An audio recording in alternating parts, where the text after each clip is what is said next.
Assalamualaikum warahmatullahi wabarakatuh. Salam sejahtera untuk kita semua. Pada kesempatan kali ini, saya akan membahas mengenai teks eksposisi, teks negosiasi, dan teks debat.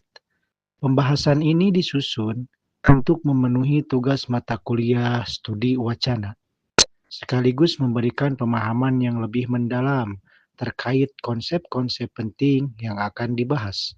Melalui pemaparan ini, saya berharap penjelasan yang disampaikan dapat membantu kita melihat masalah dari sudut pandang yang lebih jelas, sistematis, dan kritis. Baiklah, mari kita mulai. Di sini, kami akan membahas mengenai 3 jenis teks. 1. Teks eksposisi, 2. Teks negosiasi, 3. Teks debat. Teks eksposisi. Teks eksposisi adalah sebuah bentuk teks atau tulisan yang memuat tentang informasi maupun pengetahuan. Secara umum, teks eksposisi sendiri memiliki tujuan untuk memberikan penjelasan atau uraian mengenai suatu ide, pokok pikiran, pendapat, informasi, maupun pengetahuan kepada pembaca tanpa bermaksud memengaruhi. Hal ini yang membuat tujuan teks eksposisi adalah memberitahukan informasi atau pengetahuan berdasarkan fakta sesuai dengan sudut pandang tertentu.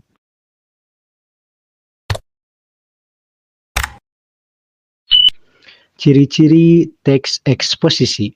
Bagaimana caranya agar kita tahu kalau suatu teks merupakan teks eksposisi? Cara paling mudah untuk mengenal teks eksposisi adalah dengan melihat bahasa yang digunakan dalam teks tersebut.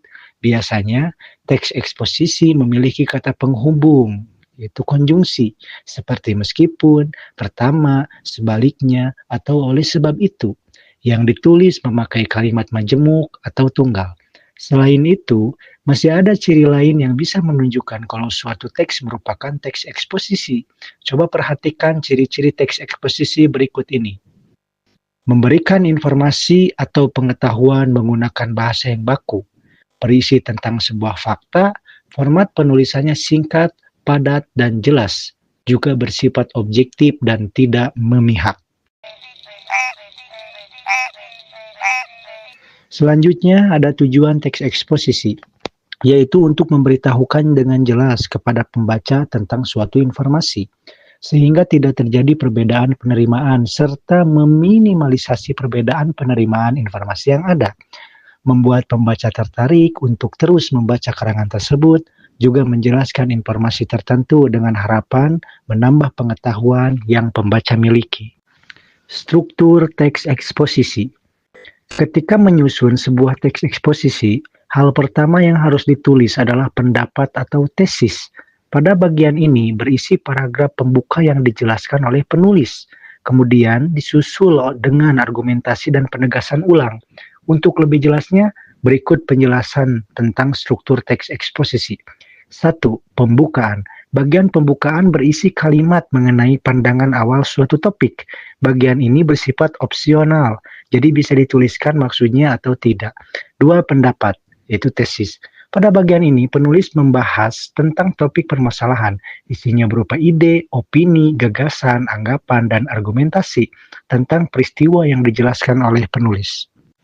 3. Argumen. Penulis mencantumkan bukti yang dapat mendukung dan memperkuat tesisnya.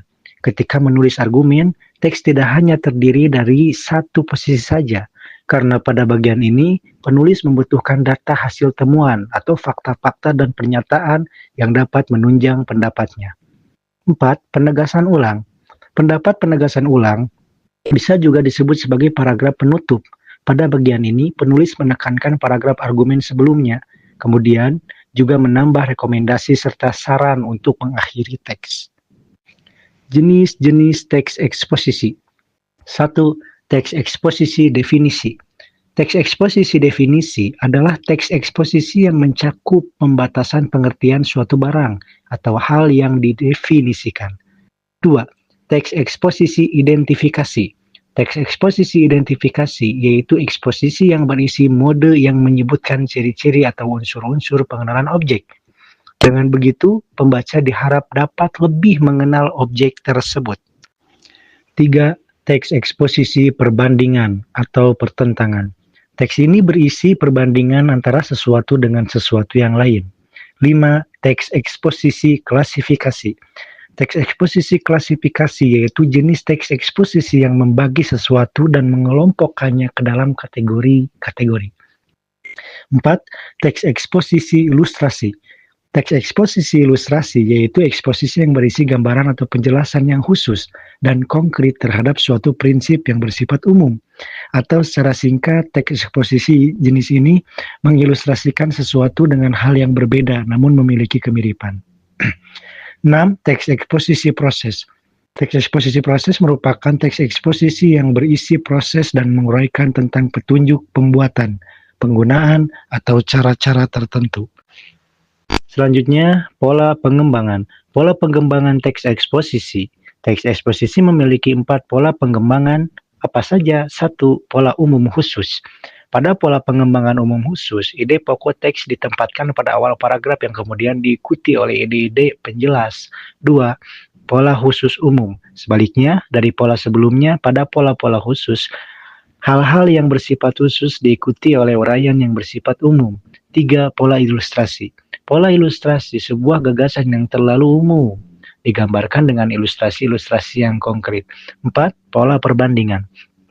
Untuk meyakinkan suatu pendapat, maka kamu bisa melakukan suatu perbandingan. Pada pola perbandingan, benda-benda, keadaan, atau hal lainnya ditentukan oleh perbedaan atau kesamaannya berdasarkan aspek tertentu. Kaidah kebahasaan teks eksposisi. 1. Menggunakan kata-kata teknis. Teks eksposisi kerap menggunakan kata-kata teknis atau peristilahan yang berhubungan dengan topik yang dibahas. 2. Menggunakan kata-kata yang menunjukkan hubungan kausalitas. Teks eksposisi juga menggunakan kata-kata yang menunjukkan hubungan argumentasi atau kausalitas. 3. Menggunakan kata-kata yang menyatukan keterangan waktu. Selain itu, teks eksposisi juga menggunakan kata-kata yang menyatakan hubungan kronologis atau keterangan waktu.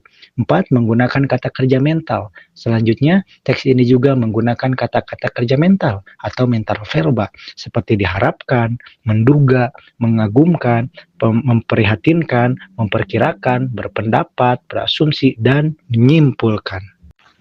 Selanjutnya, pengertian teks negosiasi. Negosiasi bertujuan untuk menemukan kesepakatan antara pihak-pihak yang berbeda pendapat. Dalam teks negosiasi berisi pengungkapan pendapat-pendapat yang berbeda dari pihak-pihak yang terlibat dalam pembicaraan.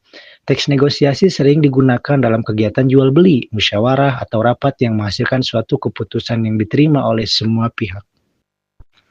Jenis-jenis teks negosiasi. Negosiasi berdasarkan situasi. 1. Negosiasi formal. Negosiasi formal adalah negosiasi yang terjadi dalam situasi formal. Ciri-cirinya yaitu adanya perjanjian atau hitam di atas putih yang sah secara hukum yang ada. Maka pelanggaran yang terjadi dapat diperkirakan karena hukum. Contohnya negosiasi antar dua perusahaan. 2. Negosiasi non-formal atau informal. Dalam kehidupan kita sehari-hari, negosiasi seperti ini dapat kita jumpai kapan saja, di mana saja, dan dengan siapa saja. Contohnya negosiasi antara pedagang dan pembeli. Negosiasi seperti ini tidak perlu adanya perjanjian khusus yang melibatkan hukum. Negosiasi berdasarkan jumlah negosiator. 1. Negosiasi dengan pihak penengah. Negosiasi ini dilakukan oleh 2 negosiator atau lebih dan adanya pihak penengah. 2. Negosiasi tanpa pihak penengah. Negosiasi ini dilakukan oleh 2 negosiator atau lebih tanpa adanya pihak penengah. Keputusan negosiasi ini tergantung pada pihak yang sedang bernegosiasi. Contohnya, negosiasi antara perwakilan OSIS dengan pihak sponsor. Negosiasi berdasarkan untung rugi. 1. Negosiasi kolaborasi, win-win. 2. Negosiasi dominasi, win-loss. 3. Negosiasi akomodasi, loss-win. 4. Negosiasi menghindar konflik, loss-loss. Struktur teks negosiasi. Secara umum, struktur negosiasi adalah sebagai berikut. Yang pertama, negosiator sebagai penutur dan mitra tutur. Pembuka. Bagian ini pengiringan topik atau basa-basi. Yang ketiga, ada isi. Bagian ini adalah inti pembicaraan negosiasi. Yang terakhir ada penutup. Bagian ini merupakan pengambilan keputusan atau penyelesaian proses negosiasi. Selanjutnya ada struktur negosiasi kompleks, yang mana struktur negosiasi kompleks ini ada beberapa. Yang pertama ada orientasi. Bagian ini merupakan kalimat pembuka. Fungsinya untuk memulai negosiasi. Contohnya salam. Yang kedua ada permintaan. Bagian ini suatu hal berupa jasa ataupun barang yang ingin dibeli oleh pembeli atau konsumen. Ketiga ada pemenuhan. Bagian ini pemenuhan hal berupa barang atau jasa dari pemberi atau pembeli jasa atau penjual kepada pembeli atau konsumen. Keempat, penawaran. Bagian ini merupakan puncak terjadinya negosiasi atau terjadinya tawar-menawar. Selanjutnya, persetujuan. Bagian ini adalah keputusan antara kedua belah pihak untuk penawaran yang sudah diberikan. Yang selanjutnya ada pembelian. Bagian ini keputusan konsumen atau pembeli jadi menerima atau menyetujui penawaran atau tidak. Yang terakhir ada penutup. Bagian ini berisi kalimat penutup atau salam penutup. Unsur pembangunan teks negosiasi. Adapun unsur-unsur dalam negosiasi adalah sebagai berikut. Yang pertama, partisipan. Biasanya pihak yang menyampaikan pengajuan dan pihak yang menawar pada beberapa negosiasi untuk memecahkan pertikaian atau konflik. Ada partisipan ketiga yang berperan sebagai penengah, perantara, atau pemandu. Adanya perbedaan kepentingan dari kedua belah pihak, ada pengajuan dan penawaran, dan ada kesepakatan sebagai hasil dari negosiasi. Ketika tidak terjadi kesepakatan, berarti tidak terjadi negosiasi. Selanjutnya ada ciri-ciri negosiasi. Seperti apa itu negosiasi? Nah, di sini kita akan jelaskan. Teks negosiasi mempunyai sejumlah ciri-ciri, dilihat dari isinya. Berdasarkan isinya, ciri-ciri teks negosiasi sebagai berikut. Memuat partisipan, yaitu pihak yang menyampaikan pengajuan dan pihak yang menawar. Pada beberapa negosiasi, untuk memecahkan konflik atau pertikaian, ada partisipan ketiga yang berperan sebagai perantara, penengah, atau pemandu. Memuat perbedaan kepentingan dari kedua belah pihak, memuat pengajuan dan penawaran. Berisi kesepakatan sebagai hasil dari negosiasi. Ciri atau kaidah kebahasaan teks negosiasi. Adapun kaidah kebahasaan teks negosiasi adalah menggunakan bahasa yang santun dan tidak menekan.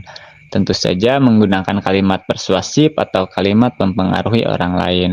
Menggunakan kalimat argumentasi.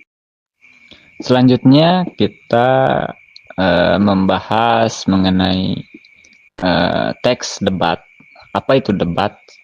Debat adalah pembahasan dan pertukaran pendapat mengenai suatu hal dengan saling memberi alasan untuk mempertahankan pendapat masing-masing pihak. Dalam berdebat, masing-masing pihak diperkenankan untuk menambahkan informasi, bukti, dan data untuk mempertahankan pendapatnya. Teks debat adalah teks yang disusun berdasarkan kegiatan debat yang berlangsung. Teks debat ini berisi argumen-argumen yang disampaikan oleh masing-masing pihak, lengkap dengan kesimpulan yang didapat ketika sesi debat berakhir. Nah, selanjutnya kita tujuan debat. Tentu saja dalam sebuah debat ada tujuannya. Tujuan debat adalah agar masing-masing tim pro ataupun kontra dapat membalikan pendapat lawan dengan argumen atau bukti yang relevan sehingga lawan menyetujui pendapat kelompoknya. Fokus debat adalah untuk mempertahankan argumen masing-masing kelompok berdasarkan data dan fakta yang telah diperoleh.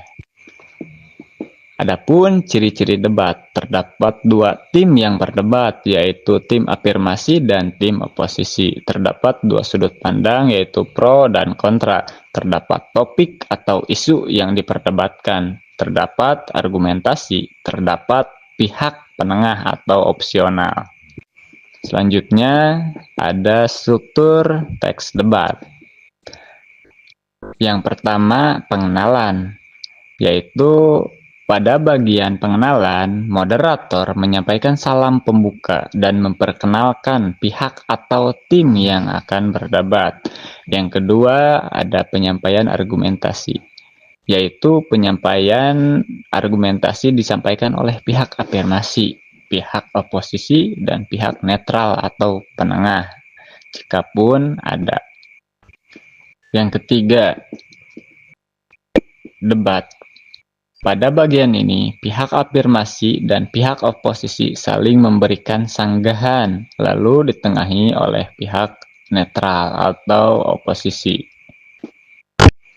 Yang terakhir ada simpulan. Keempat, pada bagian ini, pihak afirmasi, pihak oposisi, dan pihak netral menyampaikan simpulan terkait mosi, pendapat, serta sanggahan dari tim lain. Yang terakhir, ada penutup, yaitu pada bagian ini moderator memberikan simpulan secara keseluruhan tanpa berpihak kepada pihak manapun, kemudian menutup kegiatan debat dengan salam.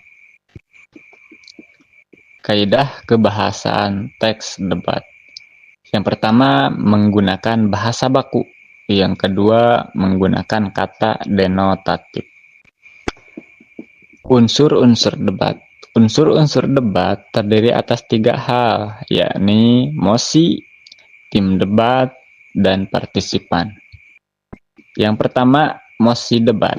Unsur pertama yaitu mosi debat. Mosi adalah topik atau isu yang diangkat dalam debat. Mosi akan menentukan sikap dari masing-masing pihak atau tim yang berdebat, apakah akan pro terhadap mosi atau kontra terhadap mosi. Yang kedua, tim debat. Seperti yang tadi sudah dijelaskan, dalam debat umumnya terdapat 3 tim debat, yaitu tim afirmasi adalah tim pendukung mosi atau pro terhadap mosi. Tim oposisi adalah tim penentang mosi atau kontra terhadap mosi. Tim netral atau penengah adalah tim yang berperan sebagai penengah atau opsional. Untuk tim netral, tidak wajib ada dan perannya sebagai penengah dapat digantikan oleh moderator. Yang ketiga, ada partisipan. Selain tim debat, terdapat juga partisipan lainnya dalam debat, yaitu penonton atau juri bertugas untuk menilai tim yang berdebat. Moderator bertugas untuk memimpin jalannya debat. Notulen bertugas untuk mencatat jalannya debat ataupun hasil debat. Nah, di sini ada jenis-jenis debat. Yang pertama, jenis debat berdasarkan masalah yang dibahas. Yang pertama, debat politik. Yang kedua, debat ekonomi. Yang ketiga, debat pendidikan. Yang keempat, debat perundang-undangan. Yang kelima, debat sosial. Bagian selanjutnya, jenis debat berdasarkan bentuk, maksud, dan metodenya. Yang pertama, debat parlementer atau majelis. Yang kedua, debat pemeriksaan ulangan. Yang ketiga, debat formal, konvensional, atau pendidikan. Nah, pada kesimpulannya, teks eksposisi, negosiasi, dan debat sama-sama menggunakan bahasa yang logis dan terstruktur, tetapi memiliki tujuan berbeda. Eksposisi berfungsi memberi penjelasan objektif berdasarkan fakta agar pembaca memahami suatu topik. Negosiasi bertujuan mencapai kesepakatan melalui proses tawar-menawar yang adil bagi semua pihak. Yang ketiga, debat berfokus pada adu argumen antara pihak pro dan kontra untuk menentukan pendapat paling kuat. Secara keseluruhan, tentu saja ketiga teks ini melatih kemampuan komunikasi.